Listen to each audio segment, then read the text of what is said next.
Baik, terima kasih Mbak Naka. Jadi kami kan melakukan kajian mengenai DAPEN, jadi memang Pak Menteri Erick Thohir menginginkan kita memastikan, karena setelah kasus Jiwasraya dan Asabri, kan Jiwasraya Asabri kan ini banyak pihak pensiunan yang dirugikan karena ada restrukturisasi. Nah, kami meyakinkan juga di dalam lingkungan BUMN, pensiunan BUMN ini mempunyai masa tua yang baik. Kita tidak ingin nanti pensiunan BUMN pada waktu dia pensiun, ternyata dana pensiunnya tidak mampu membayar pensiunnya sesuai dengan yang telah diperjanjikan. Nah, kita melakukan kajian menyeluruh, memang yang poin pertama kan ada namanya RKD ya. Jadi rasio kecukupan dana ini yang memang menunjukkan kemampuan pembayaran masa depan dari future liabilities pensiun. Nah, itu cukup banyak perusahaan, hampir 22 perusahaan yang memang di bawah 100%, karena RKD minimum 100%. Nah, ini merupakan satu tanda bahwa banyak perusahaan yang sebenarnya terlambat menyetor, karena secara aturan seharusnya pada waktu sudah pensiun itu mengalami pengurangan dana, pendiri ini wajib melakukan tambahan setoran untuk memastikan bahwa nanti dana pensiun itu mempunyai dana yang cukup untuk dikembangkan untuk membayar future liabilities kepada para pensiunan. Jadi itu parameter pertama, bahwa ada dua pensiun, dua dana pensiun yang kita minta untuk melakukan perencanaan. Kalau Anda kurang sekarang, apakah kurangnya berapa ratus miliar atau berapa triliun, ini mau dilakukan penambahan, kalau istilahnya itu dotasi ya, penambahan itu berapa tahun ke depan, dan mampu nggak perusahaannya melakukan dotasi, karena juga perusahaan yang sekarang kondisinya juga tidak mampu melakukan dotasi. Nah, yang kedua adalah dari sisi yield daripada investasi. Nah, tadi kenapa kita pernah menyebutkan 4? Karena ada 4 perusahaan yang memang yieldnya ini di bawah 4%. Bawah 4%. Karena kita tahu benchmark kita kan 6% ya. Artinya kan kalau kita taruh di deposito dan SPN aja harusnya minimum dapat yield 6 atau 5%. Kenapa ada yang yieldnya 1,4, ada yang 0,9, ada yang 2,1. Nah, ini kita lihat kenapa bisa serendah itu yieldnya. Kami belum mau mendisclose nama-namanya karena mungkin ini masih dalam proses nantinya ada investigasi, tapi ada 4 perusahaan yang memang yieldnya rendah sekali.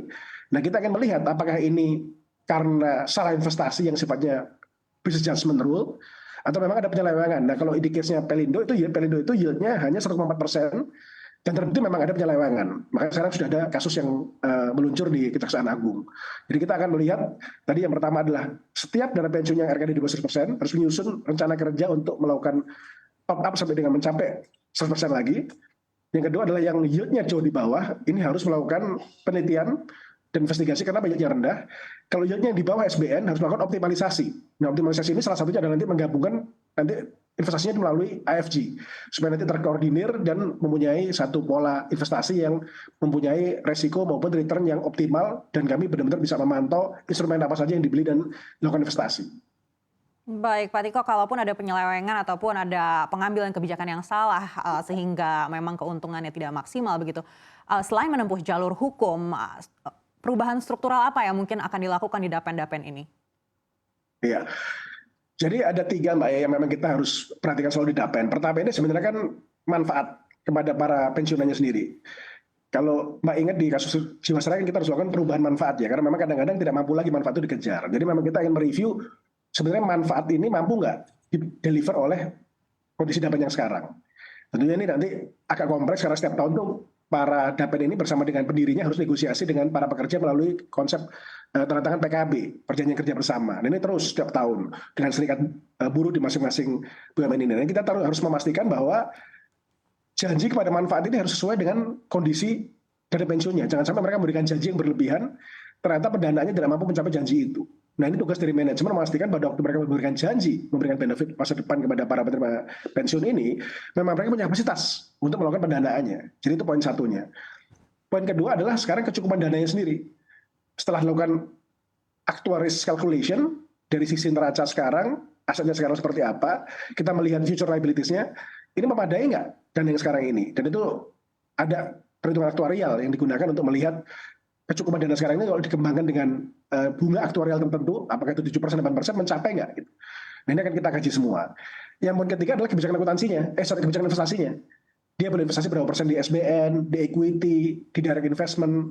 Nah, ini ketiga-tiganya akan kita rapikan. Tapi yang fokus utamanya di poin ketiganya. Karena poin ketiga ini memang yang kita bisa lakukan semacam supervisi secara grup.